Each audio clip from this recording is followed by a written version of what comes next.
Well, hi folks, it's that time again. Time to start preparing me soil bed, me sand beds for the carrots. It's a way that everybody grows the carrots for show growing, but I just grow them this way for me eating purposes anyway, because I find it, because they're grown in a box that's 2 feet high, tends to keep the carrot fly off. Even though carrot fly can sometimes fly above 2 feet, they generally are a very low growing, low flying pest, so when you do grow them in something that's this high off the ground, then you've got a bit more chance of keeping them off. So anyway, this is the sand. I've got 3 boxes. I'm going to try and do one tonight before it rains tomorrow. I've got busted ribs, so I'm just going to see how I get on with this. I've done my intercostal muscles in somehow, so this might absolutely wreck them. So I've got a box here. It's 2 feet square and it's full of sharp sand. And what I'm going to do, I'm going to get 16 here. So I'm going to make 16 holes with me about 2.5 inch drain pipe, like so.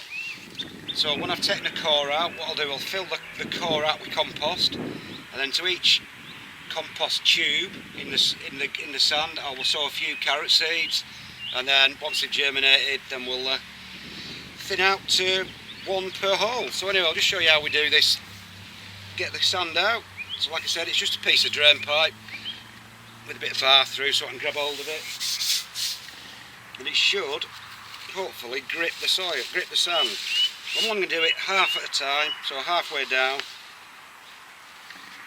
I'll show you the sand comes out, what it should do. So push that right down to the bottom, so that's to the bottom, pull it out again. And if you see the sand's in the hole, in the tube, shake it out. It's a little bit compacted actually because it's been raining, so we'll get there eventually, one way or another. It's very compact at the bottom for some reason. It's not playing ball this year. See if it gets better towards the edge. So like I said, what you can do is you can do 1 hole, fill it with compost, do another hole, fill it with compost, then you're not risking it collapsing. But because this sand is quite compact and quite wet, then there shouldn't be any risk of it collapsing before I fill them all up at once.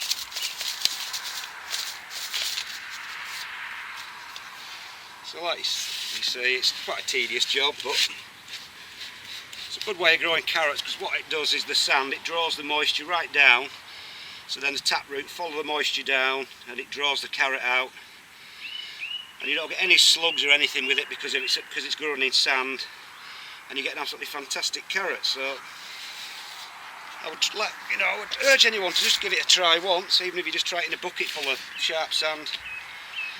So we'll get on, I'll do the rest of these, and then I'll show you how we fill it up with compost, and then I'll show you how we do it. Well, right then folks, got all 16 of these cored out in this one box, as you can see. So there's 16 2-foot holes. I'm going to use this little homemade funnel just to place over the hole, and then into which I'm going to put some of this bog standard multi-purpose compost. I've riddled it a little bit through a 10mm sieve just to get all the massive lumps out, but it's not super fine. But obviously the finer you do it, the better the results will be, but life's too short to start doing that. So basically all we do now is just trickle this down under its own weight. No need to compress it at all. Doesn't take two. I think there's roughly about 2 litres of compost in each one. So that's one done. So just firm it down a tiny bit on the top.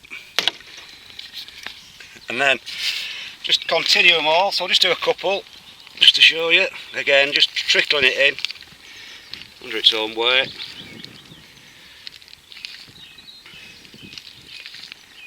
So that's another one done. So that's 2 done, so I'll do the rest of these and I'll show you what it's like when they're all done, and I'll show you what we do with these little rings. Right then, got all these 16 filled folks, and if you notice I've put a little ring over the top of them.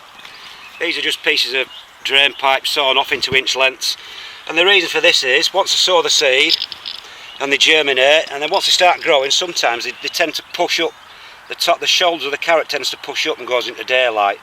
So the thing with these is, if they do that, you can just put a little bit of compost in just to sort of cover the tops of the carrot up so they don't go green in the sunlight.